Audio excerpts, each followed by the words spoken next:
everybody. Toe Cutter, good morning. Natalie, good morning. Let's see if this works. Did it crash on you? Yeah, it crashed on me. I don't know why. Well, I posted it in MySpace, and yeah, when I went to it, it must have crashed. Yeah. Alright, let's see if we can get Rush and Overwatch up here. It's moving a little bit slow there.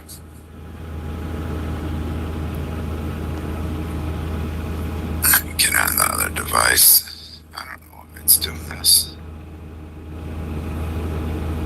Alright, perfect. Let's try to get Rush up here now.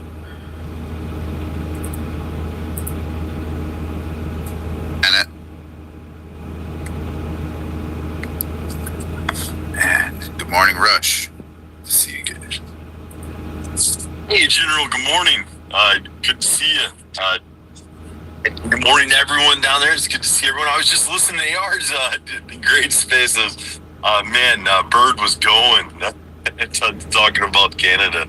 But that was a great way for me to get ready this morning. I appreciate you guys, because I know it's difficult staying up all night, though, like that. AR, geez, dude, you're a beast.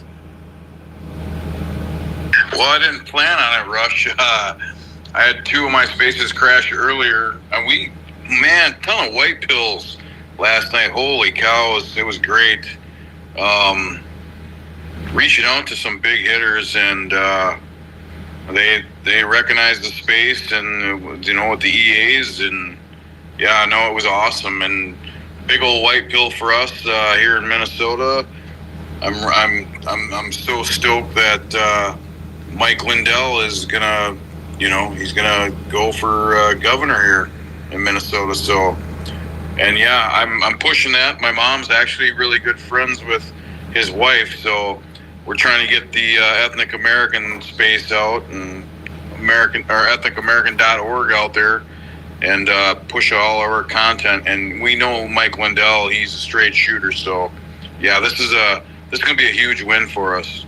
Very huge. Yep. Go ahead, Rush. No, it feels like every day the talking points that we've had in this space over the past year, break through that Overton window and become a mainstream talking point.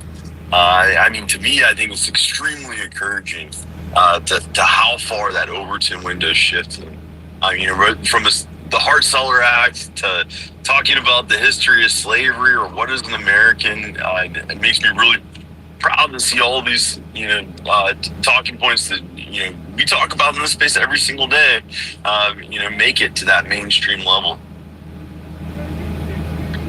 Yep, and I got another one right up there in the Jumbotron. I had a post. You guys can go ahead and take a look at it, like it, share it out there.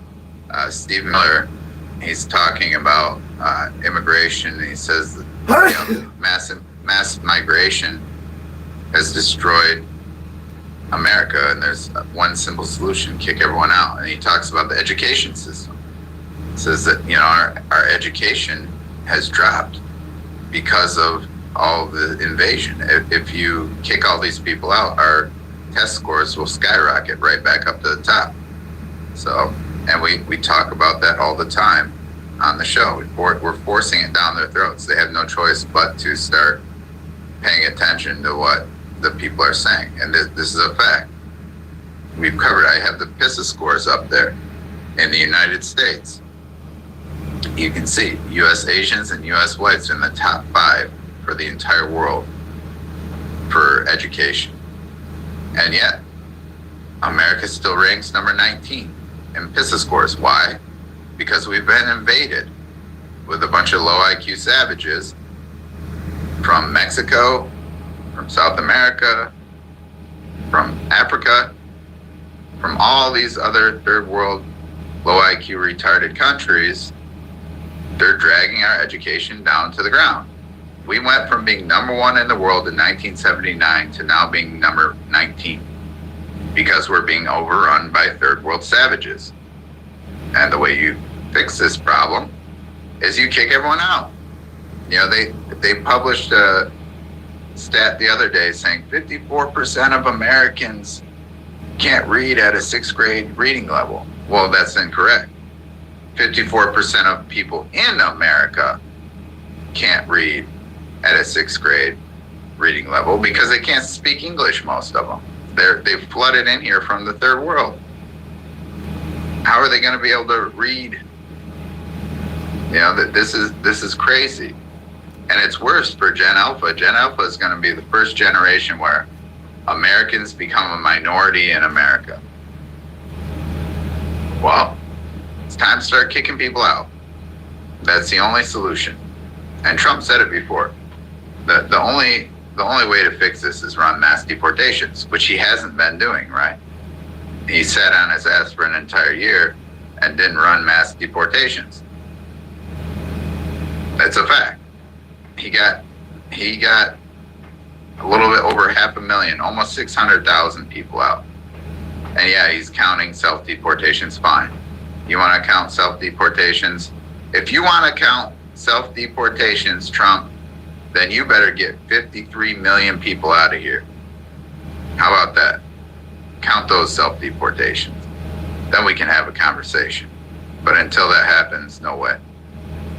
We're done with this. We've been totally invaded since 1965 with the Hart-Sellers Act. Rush has a great article on the Hart-Sellers Act on ethnicamerican.org if you want to understand how that went and how they said it was never going to shift their demographics. And how the hell did we go from 90% white down to 56% white? Because of the Hart-Sellers Act. They lied to us. The Kennedys lied their ass off to us. Yeah? They got in bed with Seller, who's Jewish. The Jews are big about open borders. They want to destroy America. They want to kill off all white people. We're not going to be shy about saying that. There's videos all over the internet of Jews talking about killing all white people so they can bring their Messiah back, their Moshiach. The Jews need to eradicate Edom in order to bring their Messiah back, their Messiah. Yeah? Well, if you ask them, who is that? They'll say Rome, white people, America. It has to completely be destroyed. Europe has to be completely destroyed. There can't be one single white person left on the planet. So that's why they flooded us in. HIAS, the Hebrew Jewish Immigrant Aid Society, they had over 2,000 rabbis sign off on their efforts to invade our country illegally. Mass invasion of America to destroy us. Why? Because they want to kill us off. And they're very open about it. There's videos of people cheering in Israel that Mohammed is the #1 baby name in the UK now. Because that's their goal, to kill all white people. And yet, we're told that these are our greatest ally. Bullshit. Bullshit. We're not buying it. We're not buying what you're selling. And Toby had a great point in the last. They're doing away with Vatican II. That's what Vatican II did to the Catholics, and that's what this homosexual Pope is pushing out there. Oh, don't be against immigration. Keep flooding your countries and wipe everyone out. Gay ass faggot Pope. No one's buying it. The Catholics aren't buying it. They're not going to listen to a homosexual faggot sit up there and tell us we have to be invaded. Catholics are done. They're going back to Vatican I, Latin Mass, piss off with your homosexual invasion of the West. Mr. Pope, sit your ass down. You're not welcome. We're done. Same thing with the evangelicals. They can sit their ass down. And if they love Israel so much, get your dumb ass up out of our country and go move to Israel. They won't even let you. They won't even let you in their own country. They won't accept you, but you can try. Because we're done with that bullshit. We're not going to be supporting the mass invasion of our country because homosexual faggots wrapped up with the international banking cartels want to invade us. They can all piss off. All of them. We're done. We're running mass deportations. Our children aren't going to be obliterated because some pope said so or because some evangelical said so. You know, Joel Osteen is one of the largest voices in the evangelical world. He has that big, huge mega church. You know, he's Jewish. He's Jewish. Imagine that. Surprise. Not surprised at all, actually. So yeah, we're done. White people are done. Americans are done. The only people who are American are white European stock individuals. That's it. Founding fathers said so. 1776. Vivek, you want to go 1776? Let's go. You're never going to be an American in 1776. Because you're not. You're Indian. Yeah, Rush, go ahead. Yeah, General, that was great. Speaking of Jewish, like Joel Osteen, did anyone hear that Erica Kirk interview last night? Where she's, doing a book tour of Charlie Kirk. Apparently, he didn't write the book, but he lived it, and that's why, right after her husband's assassinated in one of the biggest political assassinations in American history, she's going around being the face of Fox News and a book tour. I mean, it's crazy. But in that interview yesterday with Fox News, she's doing the looking up thing, and I hate disparaging this lady, but she made the comment that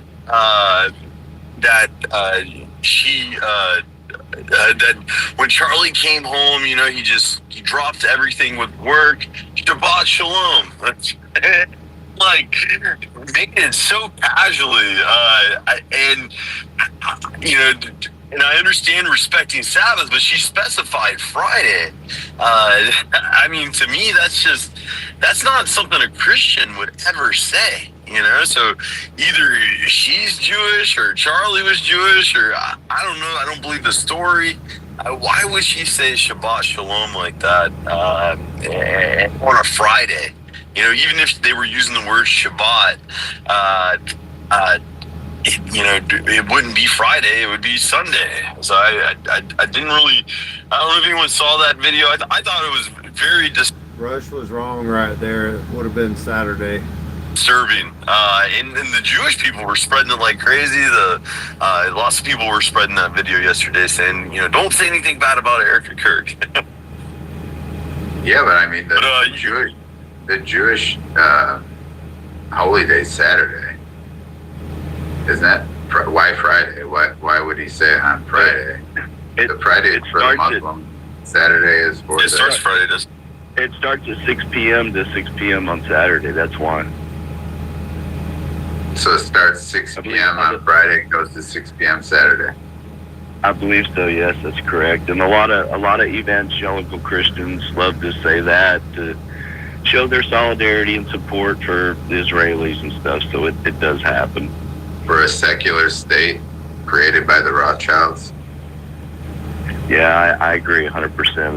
They're confused, but yeah, you will see a lot of pro-Zionist evangelicals and other denominations will say Shabbat Shalom, especially if they know there's any Jews in the audience or Jews around them and stuff. I've seen that before.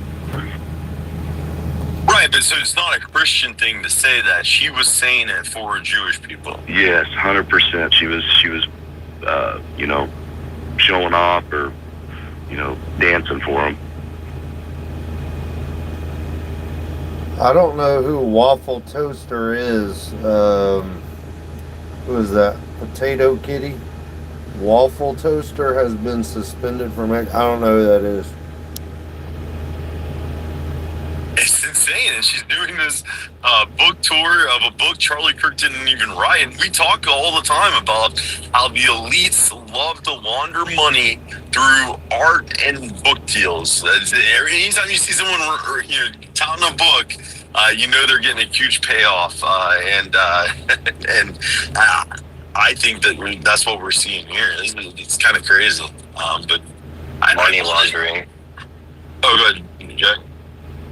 It's money laundering typically. It's an easy way to launder like a couple $100 million or $10 million roughly. Yeah, exactly. I mean, well, it's money that they've already been given or that someone is intending to give them. And it's a way to launder the money. Yeah, rather than giving her $10 million, they can buy 10 million digital copies of this book. And Is that who you were talking about? At in FedEx? I don't know who that is. I don't know who that is. Waffle Toaster 2? Maybe that's a different account? I don't know. I don't know who that is, bud. that the publisher owns the publishing house and just pay off Erica Kirk that way. I mean, it's pretty crazy. Not to say that she is being paid off, but I mean, it's very suspicious. Right now, she's a multi-millionaire. She should be spending time with her small children that need her, not going on a book tour. It's mind-blowing. But Adrian, I can't take the co-host. I'm going to try to cycle out. I think I'm having connection issues. Hang on just a second before you do that. Let me try it one more time before you cycle. Oh, watch, I'm going to throw it to you too. I put a post up there from 2017. And this is the Rothschild, Jacob Rothschild, before he died. And he said, Donald Trump is threatening to destroy the New World Order. And now we're actually seeing it happen. We get to see Trump destroy the New World Order, but Jacob Rothschild didn't get to see it destroyed. He took a dirt nap.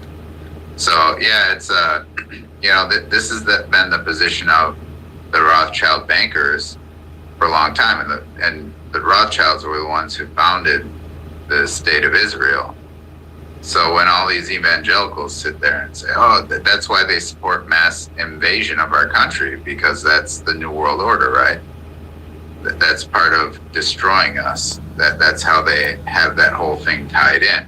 And by Trump running mass deportations, it's going to destroy their entire game that they've set up at the top. And that's why Netanyahu, like a goddamn psychopath that he is, keeps bombing the shit out of everybody, because he's hoping that we'll go into another forever war in the sandbox, because every war is a banker's war, and we know the Rothschilds are the bankers, and they're the ones that founded Israel. So it's just a way for them to keep stealing our treasure and funneling it into their pockets.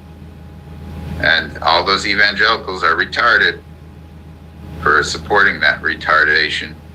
You're supporting the banks, the banking cartels. The evangelicals are supporting the banking cartels. That's it. Worship Israel. No, it's a secular state created by bankers to steal our money. That's it. That's what it is. Wake up, people. And now the people who founded Israel are freaked out because Trump's going to end their whole world dominance. So I say let it be destroyed. F the New World Order. Well, that's Go ahead, Owat. That's that that Judeo mixed with your Christian. It's just like that Shabbat Shalom stuff. That's placating. That's a nod and a wink to any Jews to say, I'm Zionist, whether they realize it or not. I'm down with you. I support Israel. That's why they say it. But yeah, absolutely, everything you said is true. It's a secular state. It's a socialist state. It's a failed financial state. If we took our money away and didn't prop it up financially, I don't think they'd last a month, to be honest with you. They had, when I was there, it was like 60-70% taxes, 25% unemployment. It's not even a great life for the average Israeli over there. So, yeah, It's people need to wake up to what's going on. We totally prop it up with millions, probably trillions of dollars. Who knows how much we send over there total? Well, it's a money laundering operation. Go ahead, Rush. No, it's insane. They're living off of America like a leech, and I mean, to me, everything we've seen from Donald Trump seems a lot of placating to them. But maybe he's going to make that switch anytime now. But as of right now, he's done nothing but bow down to Israel. Tanya, He hasn't. Right. He hasn't. If he would have bowed down to Israel, we'd be in another forever war in the Middle East right now, because that's what the bankers want. That's what Israel wants. The state of Israel is the state of the banking cartels. That's all it is. It's not about Jews. It has nothing to do with Jews. It's all about the banking cartels. They're the ones that founded it. They're the ones that abuse it. They're the ones that, I mean, shit, they got people over there 25% unemployment. You know, the banking cartels don't even give a shit about the Jews over there right now living there.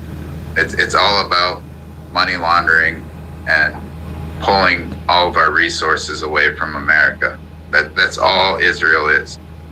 And the Rothschilds stated it. And again, it was the Rothschilds. And if somebody can pull that clip of Jacob Rothschild in that interview where he shows the document and talks about how his family are the ones responsible for founding the state of Israel, that would be helpful. I'll put it up in the Jumbotron if you guys can find.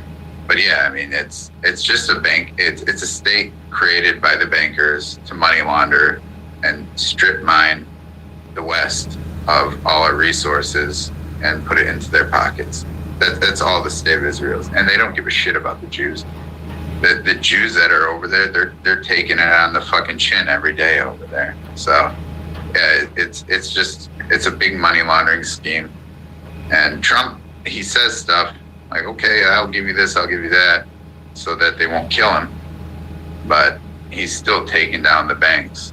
We've been watching for a good long time about how he's going to go about doing this, and he's been doing it. So hopefully he can get that done here fairly soon. Take out all these bankers that have been destroying the West and destroying Israel even. You know, if those evangelicals were really pro-Israel, they'd wake up to what the hell Israel is, and that it's just run by the banking cartels to destroy us. But yeah, T-Bird, you had your hand up. Or Overwatch, go ahead, then we'll go to T-Bird. Yeah, there was no upper middle class there when I was there. There was lower middle class and poor and then wealthy, and we're very much becoming like them in that respect. You know, as they bring in more socialism and do this stuff, and we allow it, we've lost our affluent middle class, and we're becoming like what they have over there, unfortunately.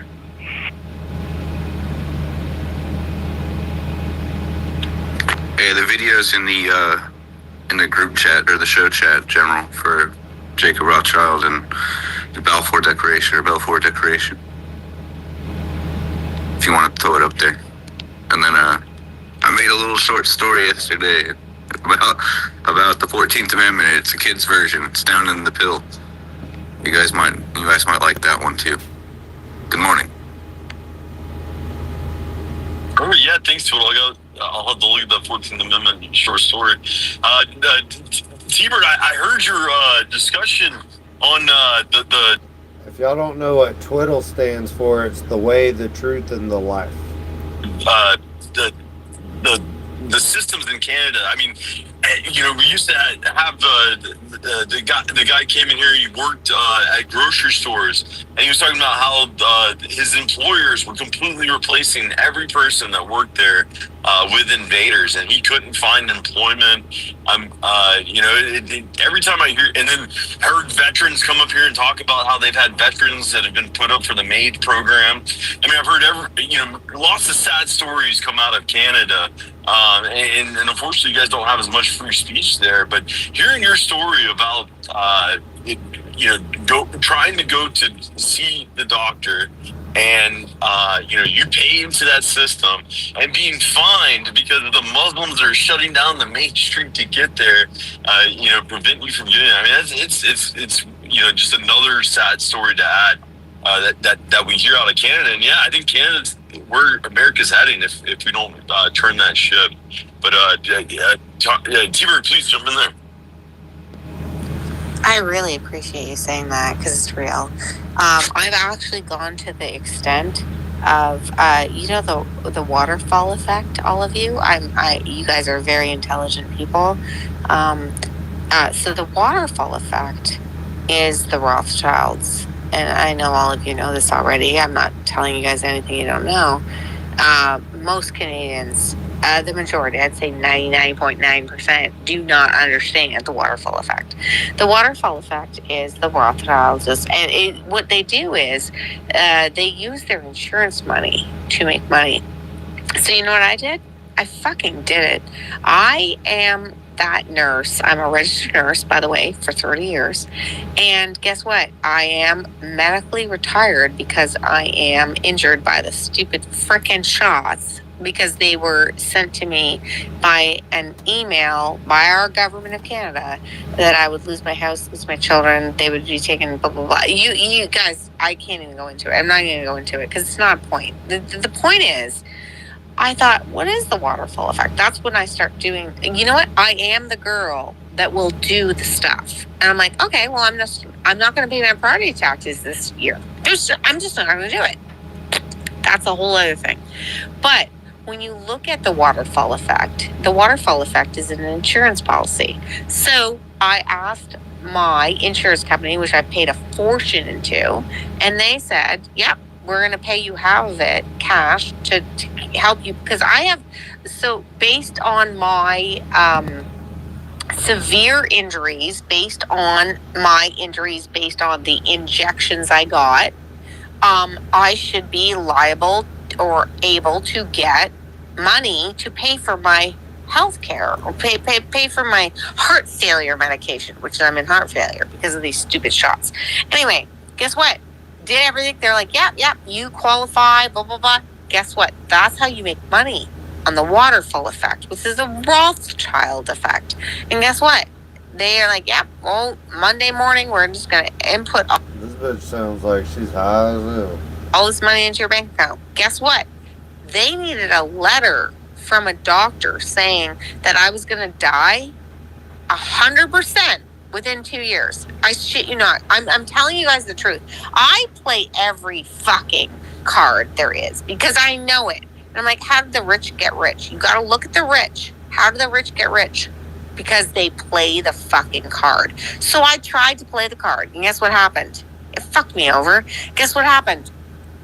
They said, oh, no, you are not guaranteed to die. They said I'm a 90% chance of dying within 50% of the 2-year mark, blah, blah, blah.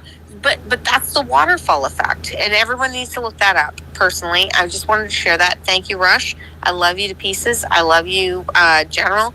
I listen to you every morning. I don't sleep, obviously. I am here for you guys. I try it. If there's something that everyone's like talking about, I'll try it. I will physically try it because I have nothing to lose. I'm going to die anyway. So I do it, and then I realize how corrupt our government is, whether it's America or Canada. We are played. We are played like Playboy bunnies. I'm not kidding. Thank you, Rush. And that's all I wanted to share. Keep fighting, guys. I love you guys. Yeah, you got to keep fighting too. And I appreciate all the fight that you've done. Yeah, I mean, whether it's insurance policies on buildings or other insurance policies, they always seem to profit off of it. I never applied for VA benefits until House bill that is still active in U.S. Congress right now to give IDF soldiers that go and leave America and go and serve the IDF and then come back to America to give them U.S. military VA benefits. I mean, and yeah, those systems they love using insurance and those systems to remain wealthy and put themselves in power. They know the wealth is power. I love our I'm obviously Canadian. I love our military. You guys fucking rock. You guys, you know what? My kids, everyone that gets put in this business, I just want to say this one time, only one time. Holy shit. Like, you guys are so vulnerable, number one. Number two, holy mom. I'm a mom. Like, don't let these assholes play you. Don't let them fuck you in the ass. Like, say, like, it's not do that off you. Different people. Sorry, I'm fast forwarding past her. I have a foul mouth, but holy crap. That are in the same situation, and it kind of goes down to the fact that your kids are going to do what they want, once they're 18, and you just have to support them. I mean, and explain to them, what the Zionist occupied government is, and what of the wars of Afghanistan and Iraq. I mean, I went over there with the Canadians. You poor guys have the worst camo color. They get the best camo to the French, but. The Canadians, they did a lot over there with us, we were fighting those worthless wars. And General, thank you for that. I apologize, but I can't accept anyone. I'm gonna have to cycle after this. But should we tell our children to go in the military? I don't know if I'd want my children going into the military after I've know what I know today, after I've seen the wars that they've sent us to, needlessly for America, for a foreign country. But at the same time, we want our people in the military. We want our people in the police. I mean, you see a Mexican in Border Patrol arresting another Mexican, and the guy says, "You're my people." That's exactly what we want. So, it's kind of a double-edged sword there, So that is a hard decision to make as far as what the direction of your children. But General, are you there? I'm going to cycle out, General, real quick, because I can't. It's not letting me use it to go as function. All right, yep. Go ahead. I threw a watch Coast again. I don't know if it's gonna bring him back up or not. But yeah, if you look, Twiddle put the video that I was speaking about with Jacob Rothschild explaining how they created the state of Israel. And if you look at the post that I have up there, it says Donald Trump is threatening to destroy the New World Order. The president's nationalism will destroy global. Rush sounds like a. Hey, Rush is a really intelligent dude. He does have a little bit of a speech issue. He stutters and stammers or whatever sometimes, but he's in automation and sets up like freaking warehouses full of freaking automation. He's really smart, dude. He's smarter than me, and his IQ's off. I mean, his memory is really good for statistics and all that crap. But yeah, he does have a little bit of a speech issue. But we love him. We love Rush. Globalism forever. Rush is the best. He's the best. There's nobody greater than Rush. Yeah, that's what we want. We want globalism to be destroyed. We're not interested in globalism. Globalism open our borders for everybody under the sun. It's ridiculous. This is unacceptable. This is destroying every single Western nation on the planet. And now that's why Trump's cheering on to kick out every single one of these invaders. Sorry to interrupt, but just another note on Rush. He destroys people in debates. Like, I've heard him debate the FBAs when there was a big stink about General. I heard him taking on all the other factions on X. And I'm talking about Rush is the man at debating for real. You know, globalism is what's invaded us. Globalism is what's pushed the anti-white agenda onto Americans. It's globalism.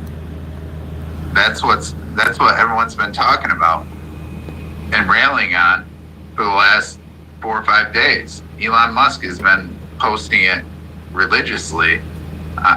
Look at my timeline. I'm reposting all his stuff.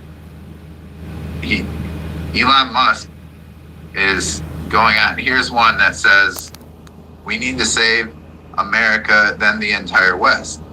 And Elon Musk reposts and says, yes. Well, the post says, we are witnessing the greatest act of cuckoldery in human history. An entire civilization willing to give away its land, women, and children because the alternative is being called racist. We don't care about being called racist. I laugh now when people call me a racist. It's hilarious. It's funny. It just means that they have no argument. They can't say anything. All they can say is, oh, you're racist. You're racist. Okay. Are you going to talk about the issues that we're talking about? Or are you just going to say one word and hope that everything falls in your direction? You know, that's what happened with that Cinnabon lady. Oh, you said the N-word, your life's over. Actually, no.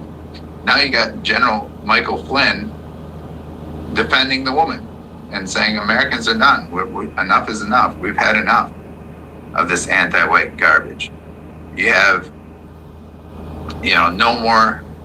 Here, I'll put this one up from Elon here. And this is from Matt Walsh. We love Matt Walsh. We're done with the anti-white propaganda. And Elon says, no more anti-white propaganda. They've been running it in our universities. You got Noel Engel, who's Jewish. He ran a course at Harvard University called Abolish the White Race, Total White Genocide. That was the name of the course at Harvard.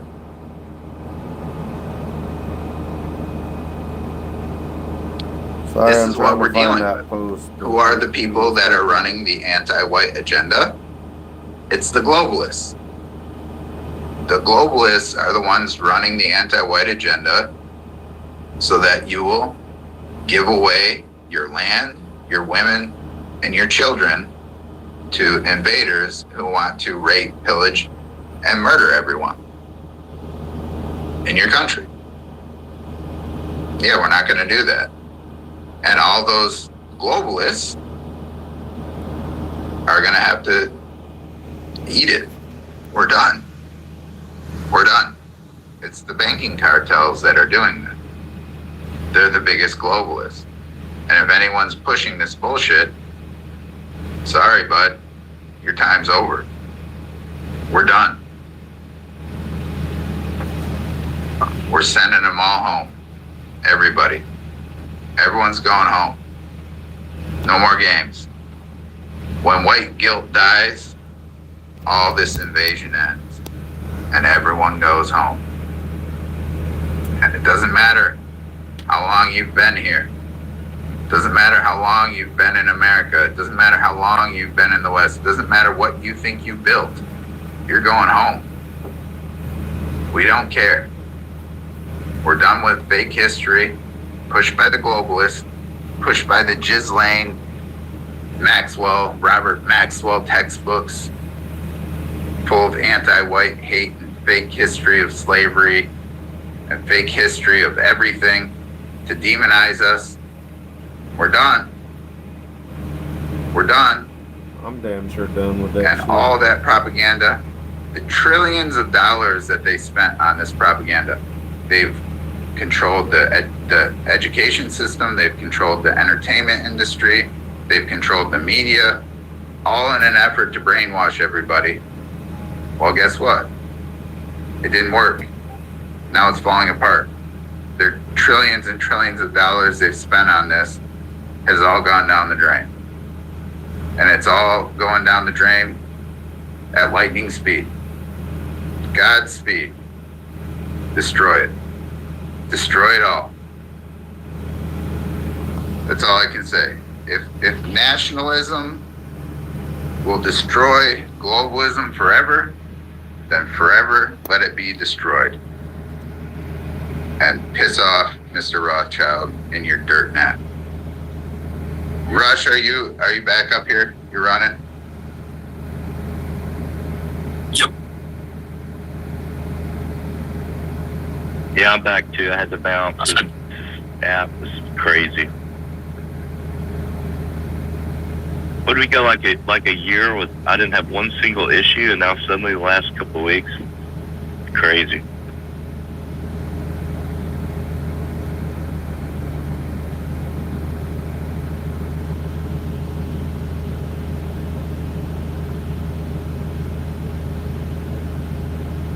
Yeah, sorry about that. I couldn't speak, but it's going. I think a lot's going to happen in the next 90 days, and I think a lot of Americans know that a lot's going to happen over the next 90 days. Getting that constant sentiment, and the globalists don't seem like they think everything's going to go in their direction. So I really do think it's up in the air whether Trump's going to be a globalist shill or do something for Americans. Yeah, jump back in there, T-Bird. I wanted to say, so Putin, Russia, you guys were talking about Russia. So I had, I'm a billet mom, right, guys? Rush does. I take Russian billets, professional hockey players, by the way. So I have a very close connection to Putin. I've spoken to him personally on Zoom, by the way. Doesn't mean I'm important. Man, did you just respond to that masculist? Like, there must be a real big delay between, like, when y'all are hearing, when I'm talking to y'all's chats and shit like that. That was like 10 minutes ago or something that I responded to that. Or anything. It's just that I take care of his kids, right? So he really cares about his boys. So what I want to say is, let's do a test real quick. All right. As soon as you hear me say test, type it into the live chat. I want to see how long the delay is. As far as Putin and oh shit, I have so many things to say, but I won't do it in your space. But I know too much.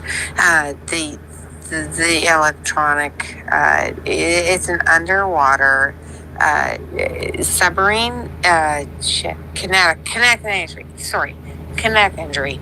That's what it is. Kinetic injury. It's a nuclear kinetic injury. That's what's going to happen. People don't talk about that. But anyway, I just want you guys to know that. But otherwise, he's a great guy. He's a very sweet guy. He loves his people. He loves his hockey players. And that's what I did. I ran a home that took care of them like Laura Seeker, by the way.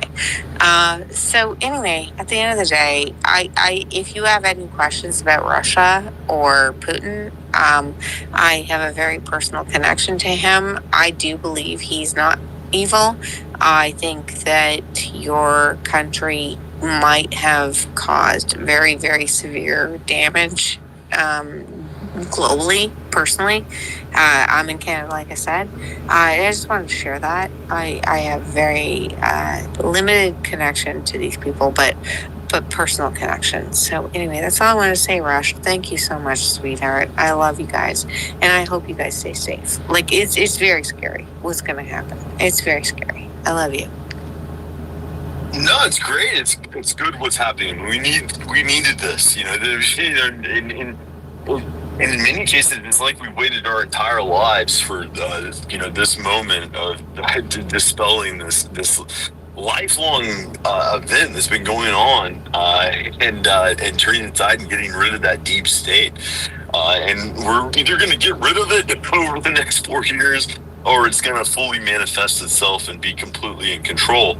And I think Russia is key in that discussion. Because and I was reading about Robert Kalergi. I'm fascinated about the Kalergi plan and all that stuff now. After seeing it all come to fruition, but the Kalergi plan didn't just involve invading all Western nations and turning them into a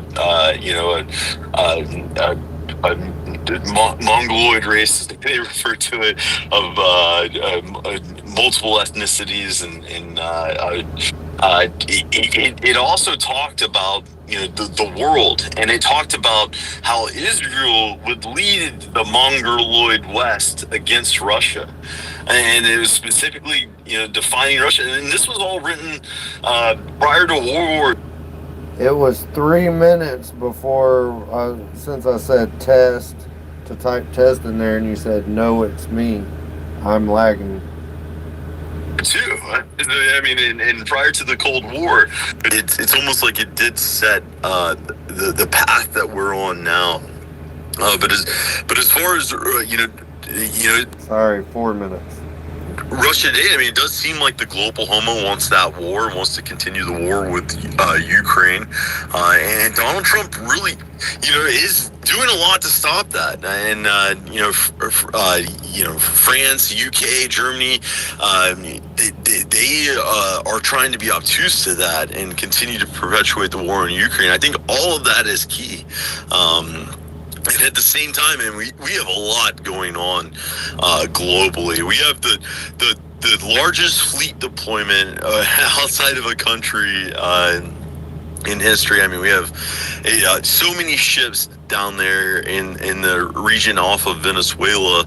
I think the bill's up to like $39-40 million a day just to operate those ships down there. So I mean, it may just be a flex. I mean, we may not even attack Venezuela. At the same time, China right now is making massive deployments off the coast of Taiwan, and it does appear that they're flexing it on to Taiwan right now, and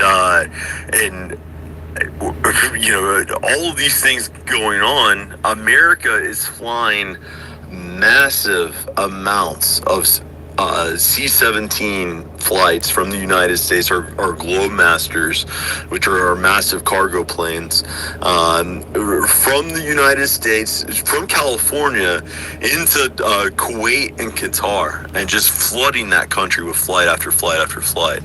And we do have a lot of resources and material in those areas. So this is either one or two things. We're either building it up and getting ready for some kind of... I also want to test and see if my camera works. So, if right now you can see my face on your screen, let me know yes or no in the chat, because I looked at it one time. I joined the stream from another YouTube channel, and I didn't see my front facing camera working. Let me know. Kinetic action happening there, or we're pulling our troops back and we're focusing on America. And I don't know. You can see the flights. You can see a massive amount of C-17 flights making those routes, but you don't know what they're carrying or which way they're carrying it. So it is going to be interesting to see what happens over the next 90 days. I think the world is at a precus. Yeah, that's right. They're not like an ocean going ship where you can see the water line. Yeah, I think people don't understand what kinetic means. Kinetic means it can go under the water without detection. Kinetic.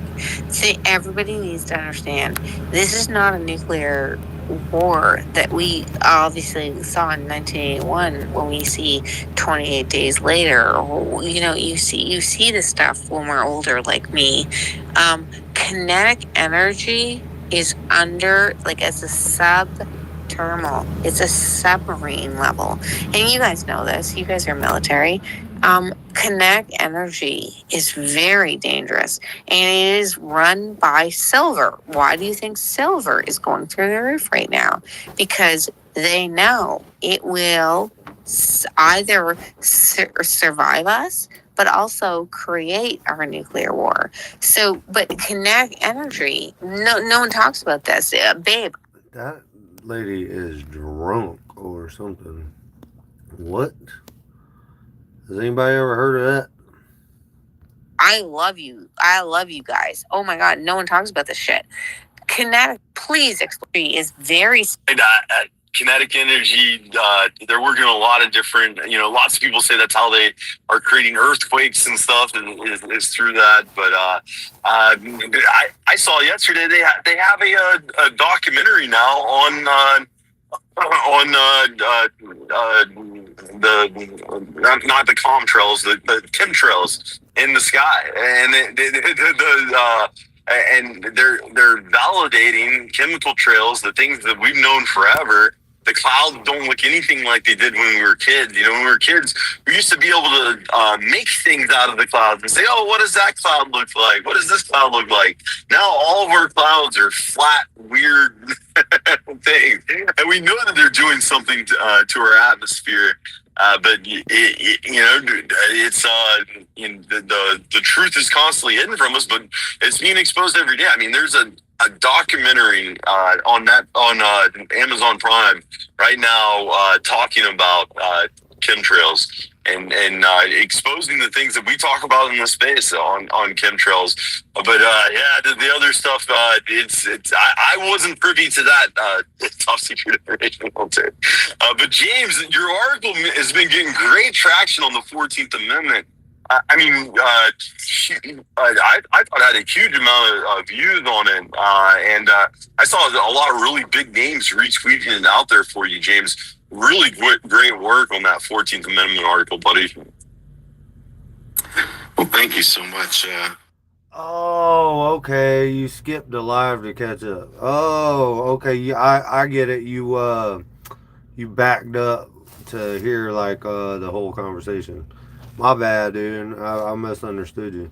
So I didn't even know it'd show you in the chat or whatever like that. That's cool. All right, so let's do it now. Test.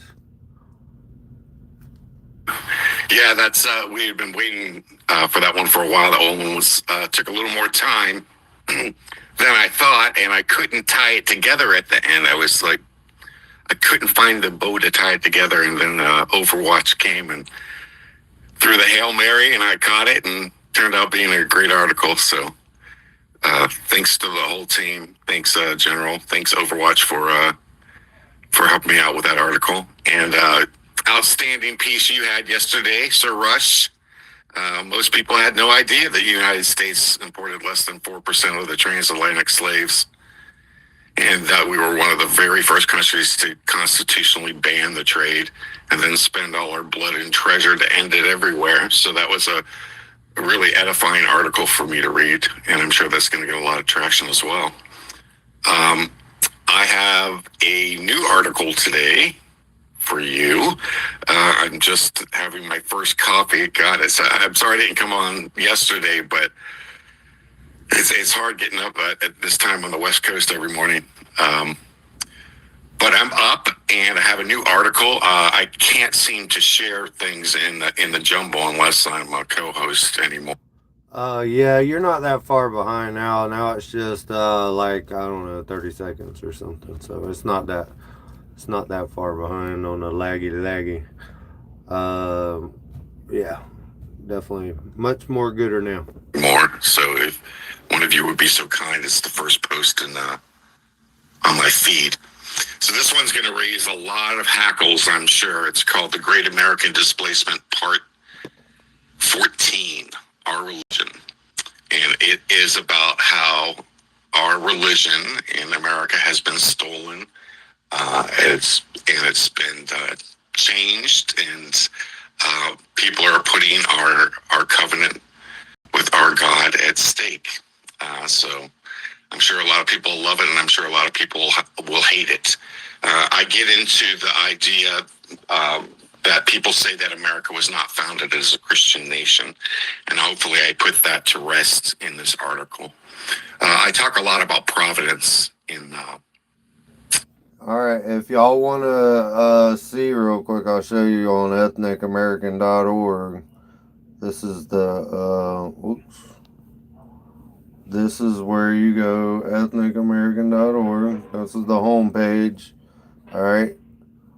If you click over here on the little 3 lines on the top right, go to blog, and that's where you can find the whole articles. You ain't got to pay nothing. You ain't even got to put in an email or nothing to go read these articles. And James has been putting in hell of work, dude. I'm talking about you can be equipped for any dang conversation. The receipts are all here, bro. He let's see where he, see how he puts the links in. Let's see what happens when I click that. Bam, goes right to the Federalist Papers at YaleLawSchool.org, whatever, all that shit you can see, right? He has every receipt for everything that he says. It is so badass. The dude has been putting in great work, and everybody should use that resource. Well, ethnic Americans, certainly. In the article, and I'll explain what that means.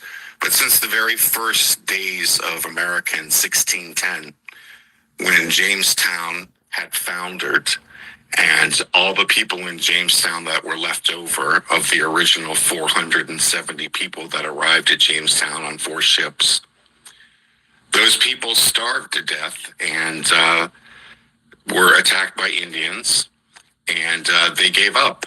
There were 60 of them left. And this happened in 1610, so they all got on the 2 ships that were there on the James River, and they headed north to get out of there, and they gave up. And that was it. That was the end of Jamestown. But God sent providence their way, and Lord Delaware took 3 ships up to Jamestown, and Lord Delaware is where we get the word for Delaware. He came up with a relief fleet up the James River at the exact moment, 15 hours after the last starving survivors of Jamestown were sailing away to abandon the colony forever. And they found the ships north of Jamestown, and they turned them around. And because of God's providence and his vigilance, he turned defeat into deliverance for us. The chroniclers of the day called this the almighty hand of God. I call it the first link in the chain of divine providence that carried us, a Christian people, to the shores and bound us together into one nation, under one faith, under God. So the assault that we have today isn't just a demographic assault that I've written so many articles about, or an economic one. It's spiritual. It's a calculated war on the Christian soul of America. Picture it, a mosque are spouting like weeds all over the United States. Minarets are piercing the sky where church steeples once stood. We have Hindu temples rising everywhere with their gilded monkey idols mocking the crosses that marked our pioneers' graves. We know what's happening in Minnesota with the Somalians in Dearborn, Michigan. It's a conquest. It's a spiritual displacement that drowns out the Christian hymns of our forefathers. So I get into proving that we are a Christian nation, and I start with the Constitution. The Constitution opens with the majestic words, "We, the people of the United States, in order to form a more perfect union."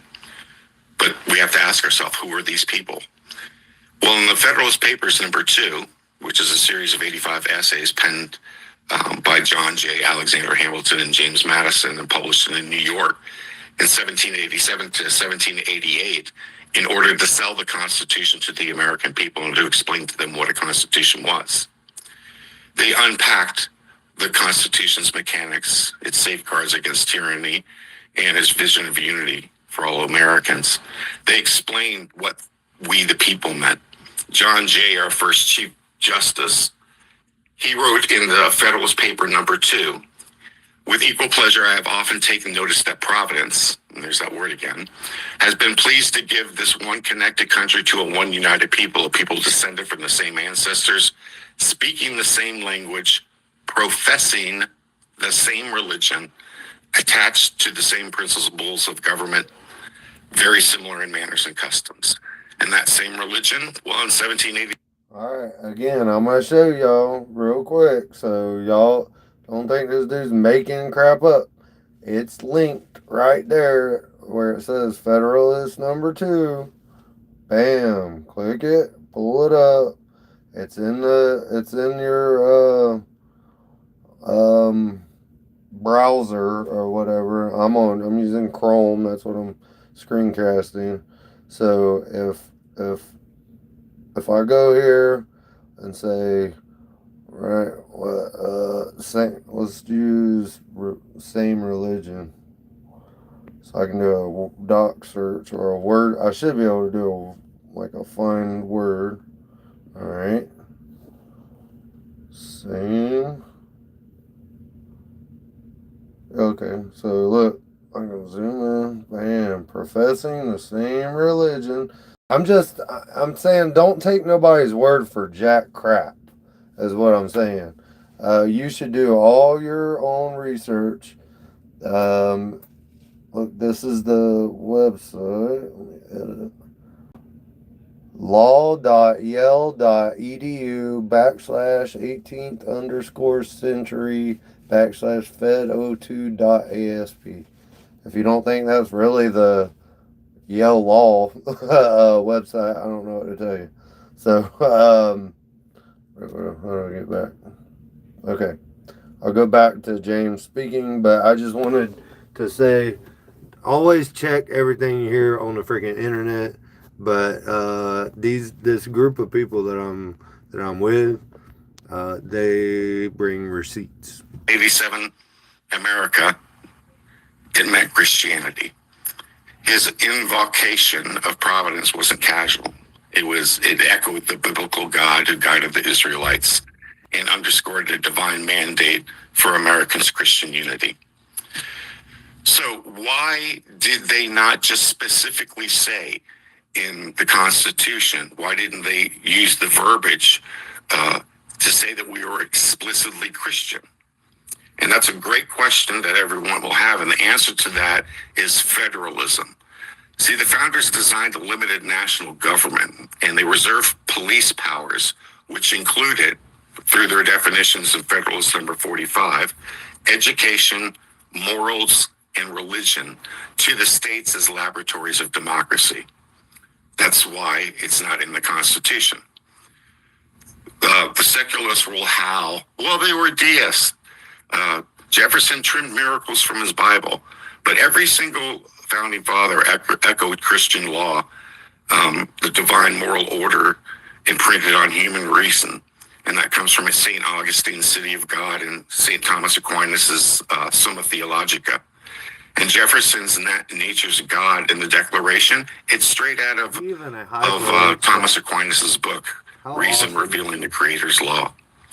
At the time, I told you about federalism, they left it to the states. So if we look at the time between 1787 and 1790, every state constitution that was ratified has God in their state constitution.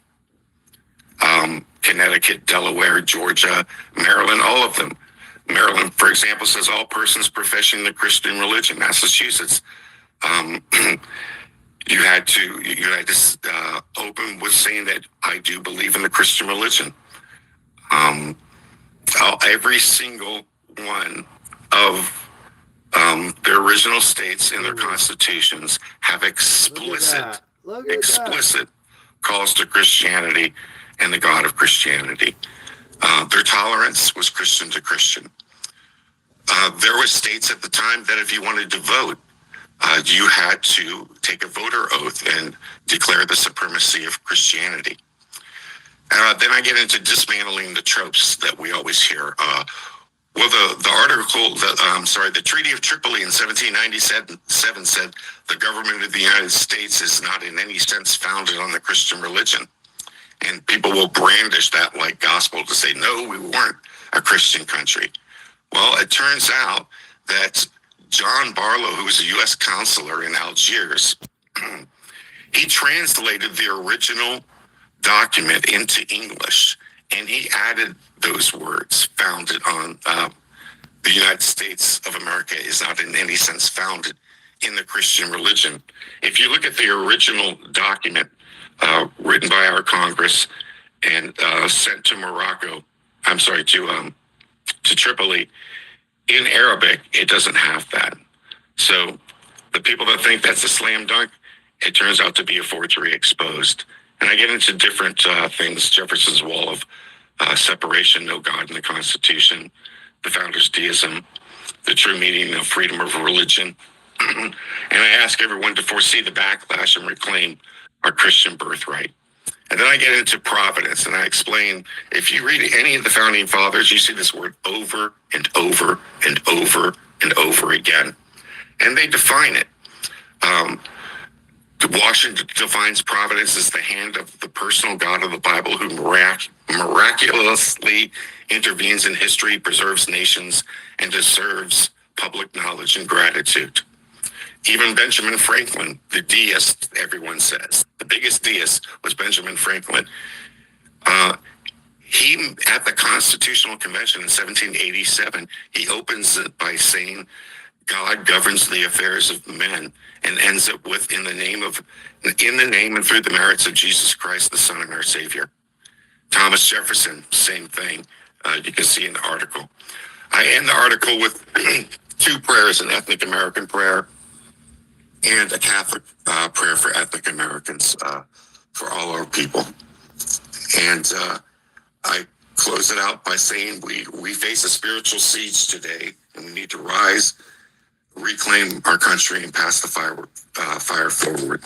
So thank you, everyone, for listening to me explain the new article.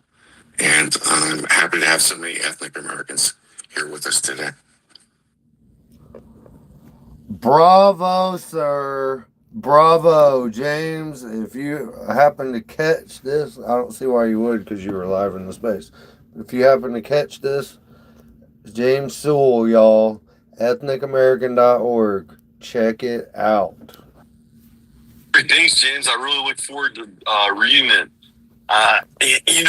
Everyone knows that I'm not the most religious person in the world, but I still have a huge value for Christianity, and that our nation was built on Christianity and Christian values, not Judeo-Christian values. And everyone else feels that also. I mean, the reason they called us infidels over Santa is because we were Christians, not because we were white. Christianity is being demonized by everyone in the world, even people, in Western civilizations. You have to have a religion for your culture. It's part of your culture, and I think it's invaluable that we have Christianity as the religion for Western civilization. And we have to take that back. It's a lie that America is a Judeo-Christian country. It's a lie that Hindus and Sikhs and Buddhists and all these other religions should exist and expand themselves within the United States. I mean, that's a completely obtuse culture from Western civilization. And I'm free. People can be any religion they want to be, but America and our overall nation should specifically be Christian. Hard to argue with that. I mean, it's a little bit of how we get subverted is losing our identity. You know, we lost our identity of who we were as a people, and they want us to identify with foreign nations. And when in all actuality, here in America, I mean, we're ethnic Americans. You know, up in Canada. Sorry for the background noise. I'm scoping in the crane right now, so it's probably a little loud. I apologize. They're ethnic Canadians, and one of the most important aspects of your identity is who you are at your soul, and your religion is that. And I think it's an extremely important thing that that our nation was built on that. I got to get the article out now for you, James, talking about Judeo-Christian and when that term started being used, and reference your article as this is what our nation was supposed to be.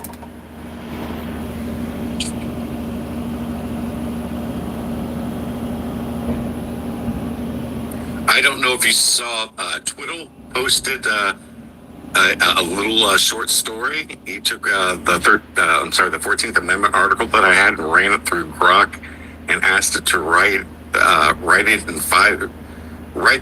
the same article in 500 words geared for children, and it came up with a children's story about it. So everyone should look at Twiddle's feed or my repost of that. It's very interesting. It came out very very well.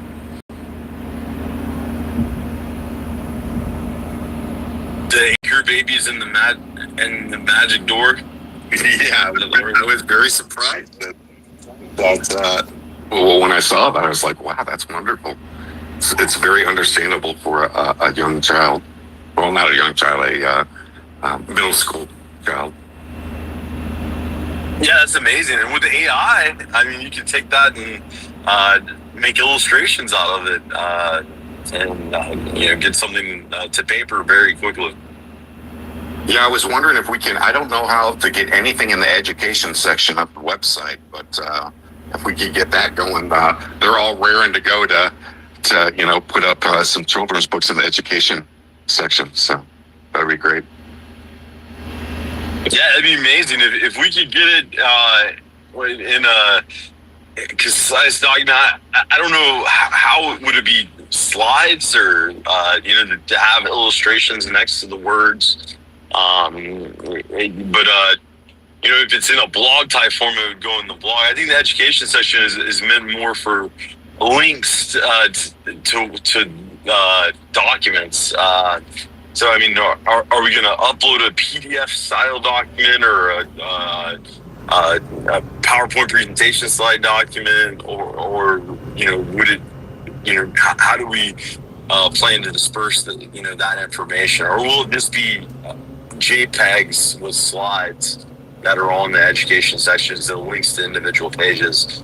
It's all in that WordPress, James. I mean, you're an expert at WordPress. I got to go and I got to copy some of your script for my latest article.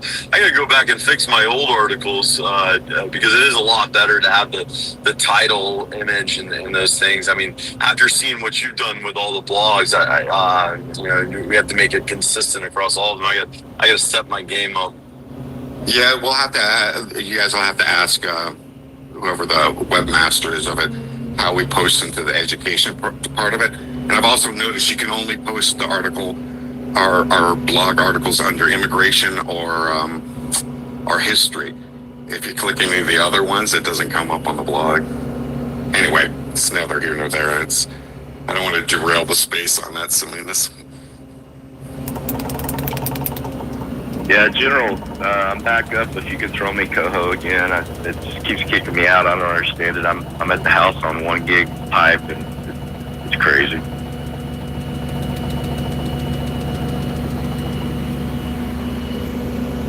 It's the grabblers come to get you. Man, I think so. I've had trouble for like 3 weeks, and the whole year before that, I never got. It was solid. I don't know what's going on. I think the space today is extra needy. It's not you. I'm having issues also. But yeah, it's it's it's to me the news today was that Erica Kirk thing. I thought that interview was just mind blowing. There's news about ICE raids, and lots of people were still discussing the national security thing that we talked about yesterday. White T, I think you wanted to jump in there. Go ahead, man.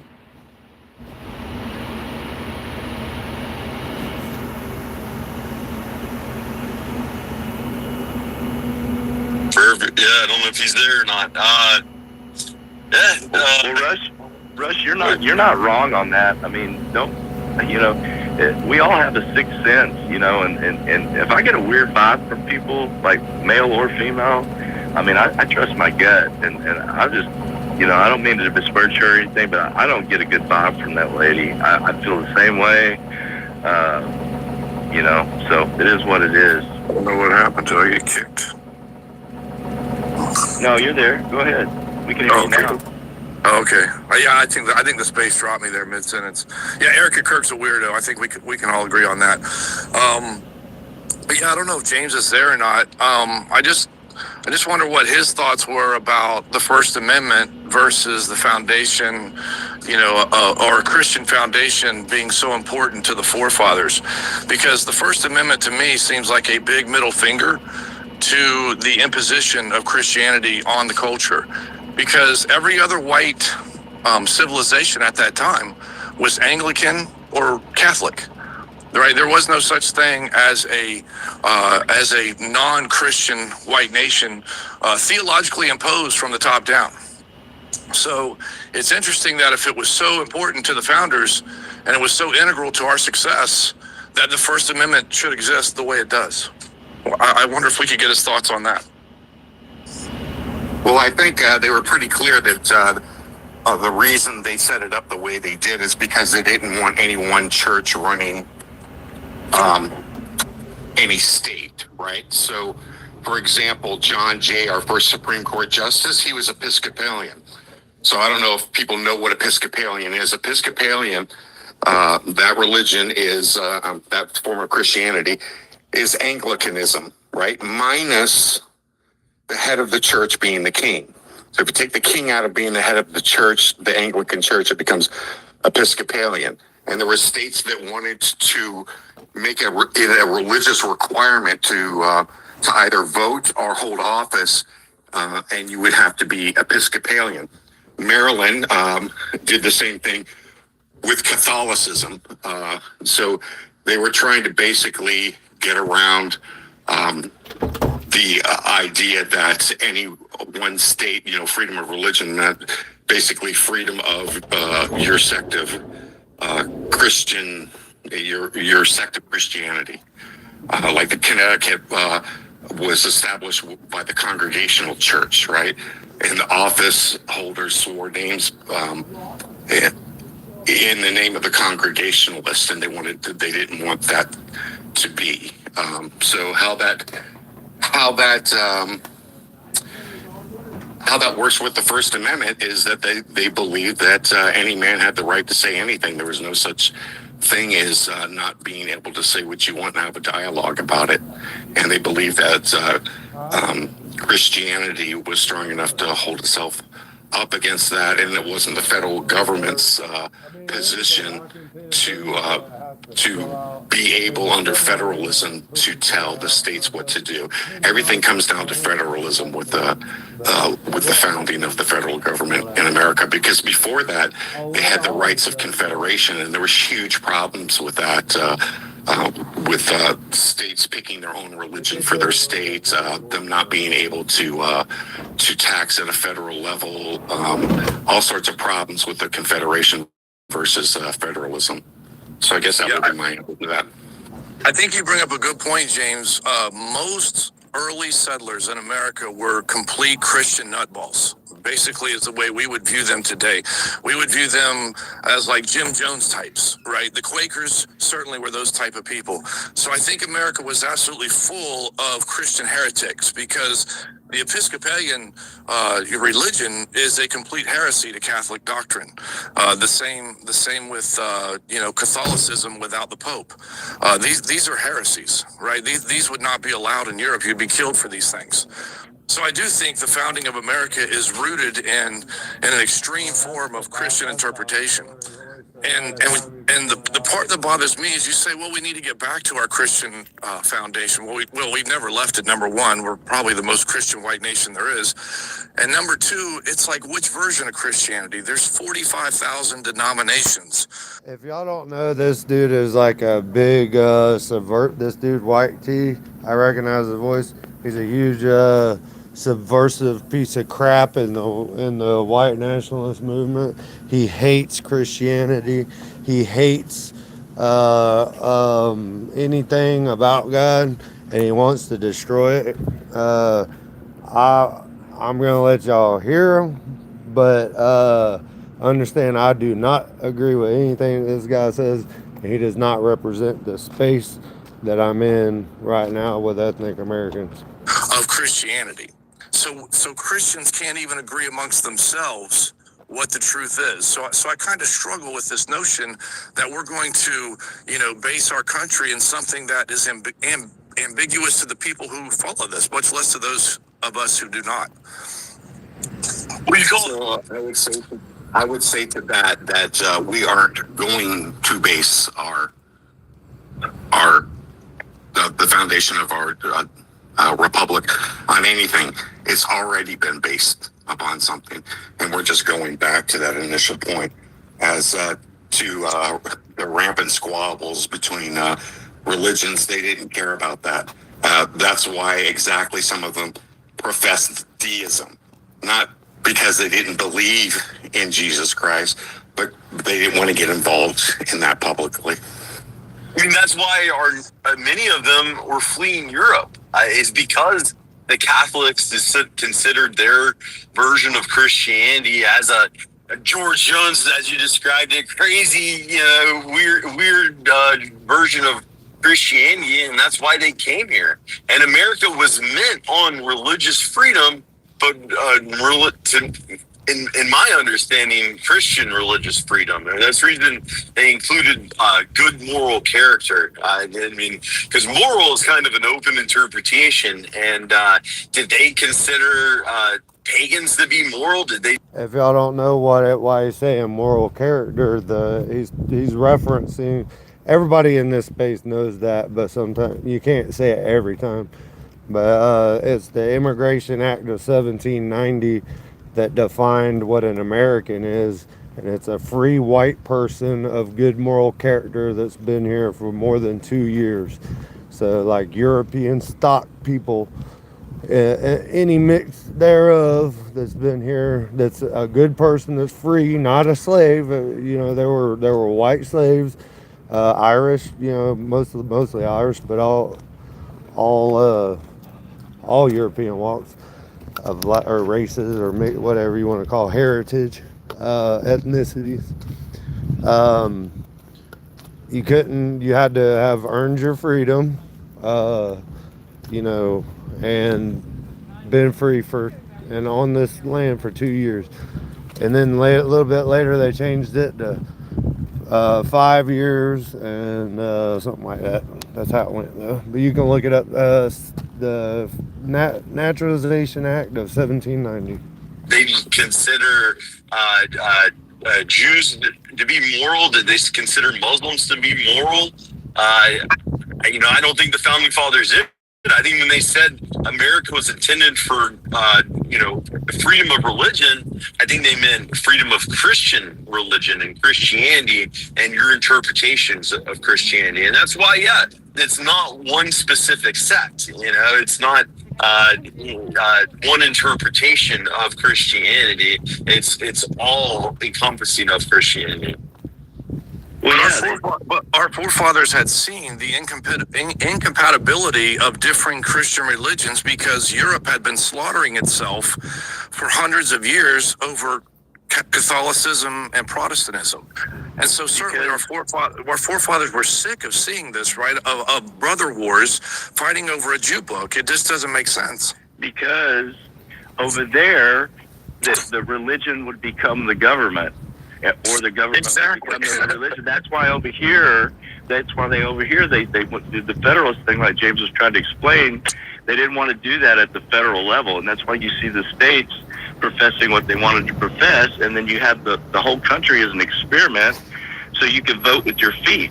That's why they wanted very few things at the federal levels, because they didn't want government to become a religion, and they didn't want a specific religion to become edicts of the government and say, you must be Catholic, you must bless the Pope.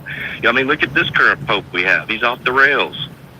Well, I would say that putting preeminence of the government above the religion is diametrically opposed to Christianity, and therefore the forefathers did not intend for this to be solely a Christian nation, that they were in fact open to other things. And for sure there were Muslims here at that time. The forefathers actually write about this in the Federalist Papers. This dude is so freaking low IQ. He can't understand the simple explanations that he's being given that were written about so heavily in our nation's founding documents, like the Federalist Papers and stuff like that. He's just trying to subvert the space. That's all he's doing. And it's funny because Madison and Hamilton are writing back and forth, and they ask, should we outlaw Muslims from running for office? And the other one responds by saying, no, because who would vote for them? Right, so they absolutely considered America to be a white nation, right, and a nation based upon European peoples, and I just think they saw the government as preeminent over religion, and that is opposed to Christianity. If you read the book, I don't understand your issue really. I mean, it seems like you kind of just arguing semantics just for the point of semantics. I'm being honest. Like, what is your issue? What are you afraid of? It says we're going back to how we were founded. I don't disagree with James that most people were Christian. I think that's absolutely clear. I would say they were absolute Christian nutballs, but yes, they were certainly Christian, right? But for a nation that has remained Christian, predominantly Christian for hundreds of years, and for us to now say, hey, we need to get back to something we've never abandoned. There's a church on every corner in every American town. It's kind of ridiculous. It's like groping in the dark for solutions, right? Well, Christianity is what got us here. The Christian organizations brought all these illegals here in the name of Jesus, right? The Catholic Church reads in the subverted name of Jesus. Well, then the church isn't real. That's why there's 40, like you said, there's 40,000 different fractions of it. Why do you think that is? That's by design. And when you come up and call one denomination, you say nutball. I mean, every denomination thinks the other denomination has nutball ideas in it. So you're just causing strife, dude. I agree with that. And so that's what I'm saying. Christianity is a subversion that has fractured white people, and that's kind of my point, is that because there are so many interpretations. I really hate giving this dude my platform, but I want y'all to hear how subversives work, right? And how intellectual people debate them. All right, so the truth has nothing to hide, nothing to fear. All right, so I'm gonna keep sharing it. I hate listening to this satanic motherfucker talk, but I'm gonna let it keep going. Because nobody has a grasp on the truth, it's created subversions and fractions within white people, and our forefathers saw this in Europe for hundreds of years. Okay, so what's your answer then? Jesus Christ is common. Our answer is our race. It's always our race. It's always race first. We are a racial people. The white man clearly owns the earth. It's his to do what he will. I don't believe in a Christian America. I believe in a white America. It's always race first. I'm not opposed to Christianity being practiced. I don't have a problem with that. I was Christian for decades. My whole family was Christian. Is anyone saying that? No one's saying that, YT. You're just coming up here because you want to fight the CQ argument. But James, James we gotta burn Christianity. No, he's not saying that. Go read his article first. Have you read the artical? YT yet? Did you read the other? No, articles that James wrote? Exactly. You haven't. Can you stop interrupting me? I'm just going by what he said here. And allowed me to speak. I sat there and let you speak the entire time. And I waited your response. You're fighting the CQ argument. You're pushing this CQ, Christianity's bad. We got to get rid of Christianity. Kick the Jew out of our living room because anyone that's Christian is a Jew. You're trying to fight that argument when that's not the argument we were making. The only argument James was making is that America was predominantly Christian when this nation was created. And yes, when it was created on the basis of religious freedom. But that didn't mean that our entire nation was going to be filled full of Hindus or Muslims or other groups that would take over the culture of that nation. And yeah, I mean, we're not Kreupers, you know, we're not Christian nationalists.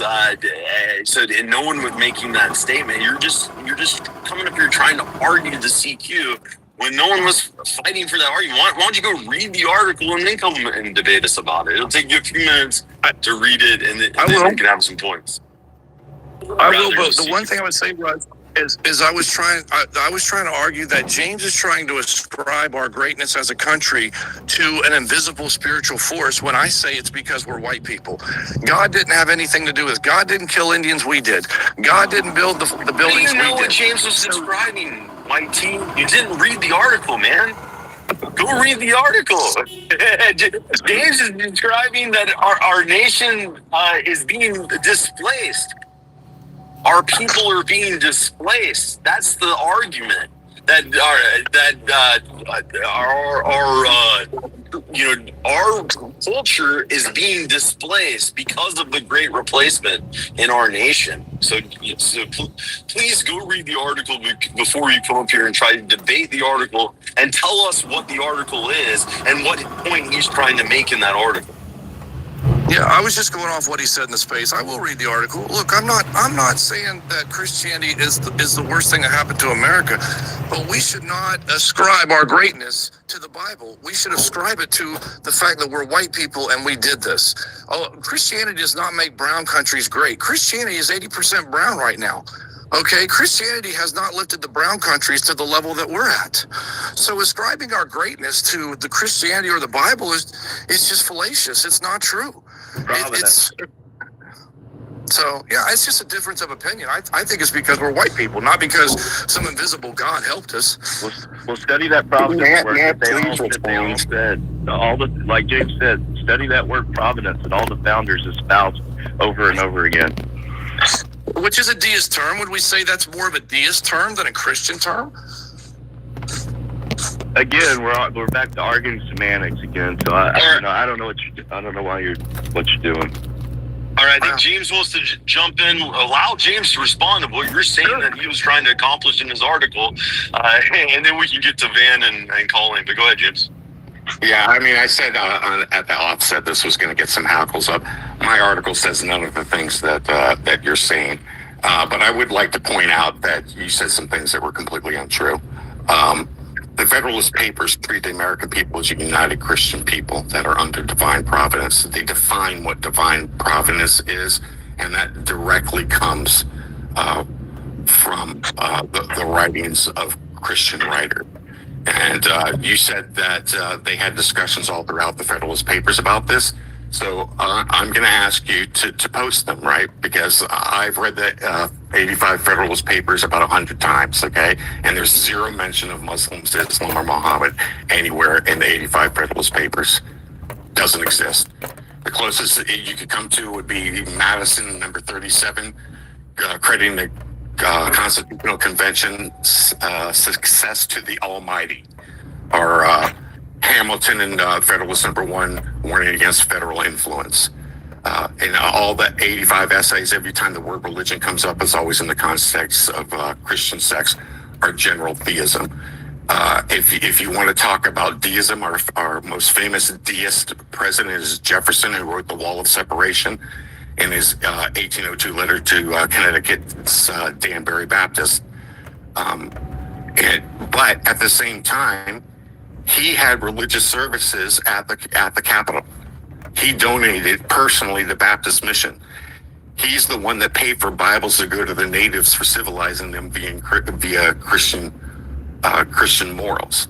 So I'm not saying what makes America great. What I'm talking about in all my articles is how the nation was founded, what the founders said about why and how it was founded, and that those ideas have been displaced and puts us in a position now where we have to either make the choice to get rid of it altogether, change it, or go back to the original intent of the Constitution, the Federalist Papers, the Eliot Papers, and everything that was written that came from Enlightenment thinking. That's my position. I'm pretty sure they do ask in the one at Federalist Papers, can a Mohammedan run for office? I haven't read them in obviously years. He's just said he read it, and he asked you to give him the evidence because he's saying that you're incorrect. Yeah, Your that's the only reference. Your response is, yeah, I think it is in there. You can go Google it and find the answer. Yeah, if it's true. I'm pretty sure find they the answer, asked, YT, instead of just because out your because in the Federalist Papers they're discussing term limits and who all can run for office and it's just a passing. It's not an in-depth paragraph. But one of them asked the other one, should a Mohammedan be allowed to run for office? I'm pretty sure that's in there. If not, I'm mistaken. It's okay. I'm okay with being mistaken. It's not YT. It's not YT. You could Google it and see that you're mistaken within 10 seconds. He told you you were mistaken. He told you were wrong, and your response was, "I think I'm right." I just Googled it, right. and yeah, it's not. It's not. Muslims aren't mentioned anywhere in the Federalist Papers. And the first time you mentioned James is correct. The first time you mentioned this, you said they talked about it all over the Federalist Papers. About what? About what? Muslims and freedom of religion. No. That's obviously not true. No. All right, YT. Well, go do some research. Go either read James's article, go Google whatever you were talking about earlier. Get some more information to come back into the argument with a little more information. Van, jump in there, buddy. Hey, everybody. Good morning. Van Ralty here. So I wanted to comment on the topic of Protestantism and talk about some things about the denominations. So I'm a fan of the idea that religions and subsets of religions are group evolutionary strategies. And what that means is that, by the way, that's from the book Darwin's Cathedral, who coined that term. So basically, your church is a eugenic process intergenerationally for selecting people to breed a type of person. All right, the doctrine of the church and all right, look, I'm not doing this shit. I'm not even gonna listen to it myself. I don't even know how to talk to retards like this. I'm on my way home. I'm gonna stop streaming now. I appreciate y'all for joining me. Y'all have a good day.